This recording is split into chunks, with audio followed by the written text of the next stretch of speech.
All right, I want to tell a quick Sam Wyche story. It was November of 2017 when the Bengals were celebrating their 50th anniversary, and Sam was in town for a halftime celebration the next day. So it was Saturday.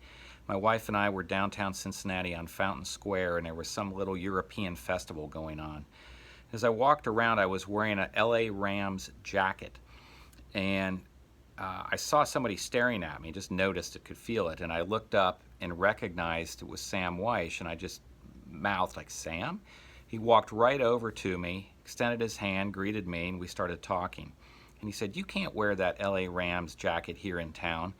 And I said, "Well, Sam, when I was a kid, there weren't any Cincinnati Bengals, and I had written Roman Gabriel, the quarterback of the Rams, when I was a young man, very young child, actually.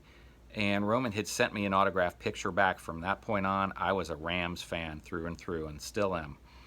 So I just told him that story, and he goes, "Well, there's an interesting story about the Rams and Roman Gabriel."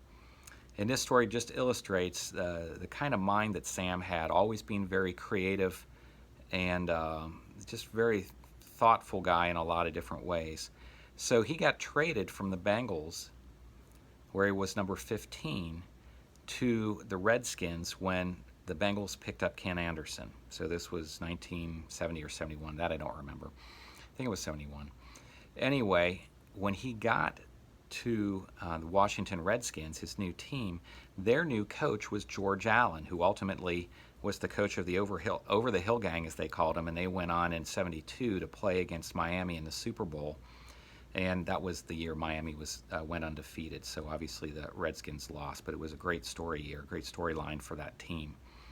Anyway, when he gets to Washington, the equipment manager came up to him and said, "Sam, do you want number 15, his Bengals number again?" And Sam was thinking for a minute, and he was like, "You know what? George Allen came from the Rams. He loved Roman Gabriel.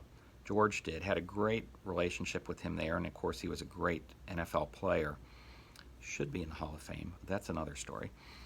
Bottom line, Sam thought, Roman was number 18. I'm going to play a little psychology here. If I get number 18, this is going to give George Allen good feelings toward me.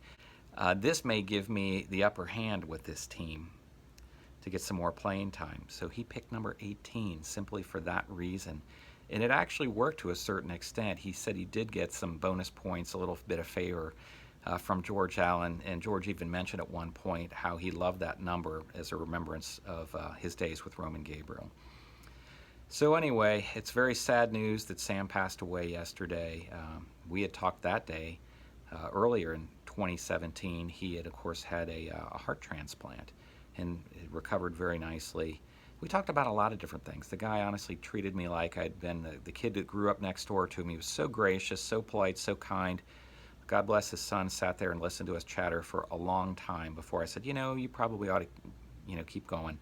But it was a wonderful experience and a wonderful interaction, and I have nothing but good thoughts about him with his time here in Cincinnati, and of course that day was very special to me. So rest in peace, Sam.